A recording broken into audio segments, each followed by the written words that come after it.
දස මාසයක් පුරා කුසේ හොවා ගනිමින් තම ලේ ටික කිරිකොර පවන්නට ගත්ත වෙහෙසක තැත මට දැනෙනවා ආදරණීය අම්මේ.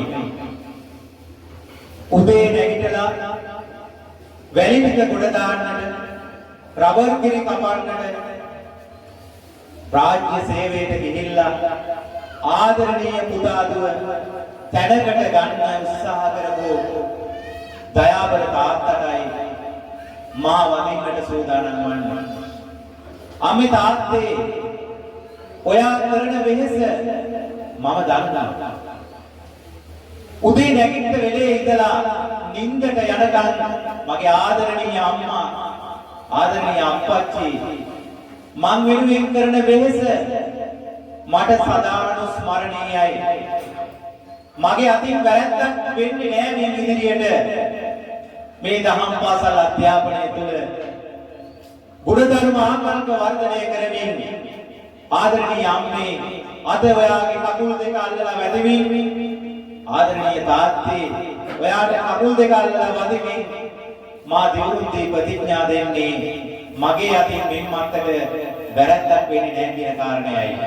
හොඳයි ආදරණීය අම්මට තාත්තට දෙපා නැමද නමස්කාර කරන්නට චූටි දුවාගේ පුතට මම ආරාධනා කරනවා ඔබේ අතේ තියෙන බුලත් අත හැරෙන්න අනිත් පැත්තට ආදරණීය අම්මට දීලා වැඳගෙන අපි ධන නමස්කාර කරමින් වදිමු අම්මා.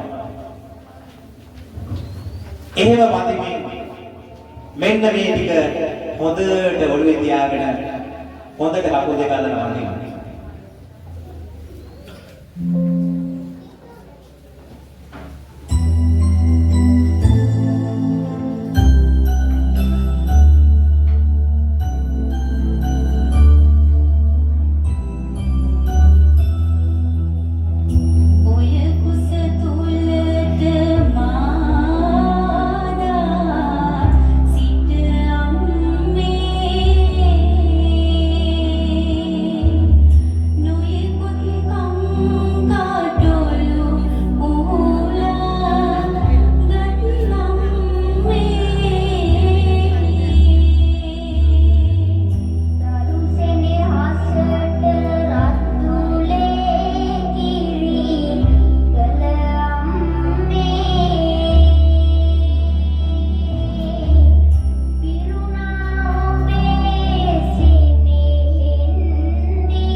මං හිතන්නේ දෑත් තුන අම්මලා තාත්තලාට දැනෙන්නට ඇති දරු සෙනෙහස වාගෙන දරුවන්ට දැනෙන්නට ඇති මව් සෙනෙහස පිය සෙනෙහස ආදරණීය අම්මට තාත්තට අපි බොහොමත්ම ස්තුති වෙනවා මෙවන් වටිනා සම්පතක් දහම් පාසලට දායාද කිරීම සම්බන්ධයෙන්.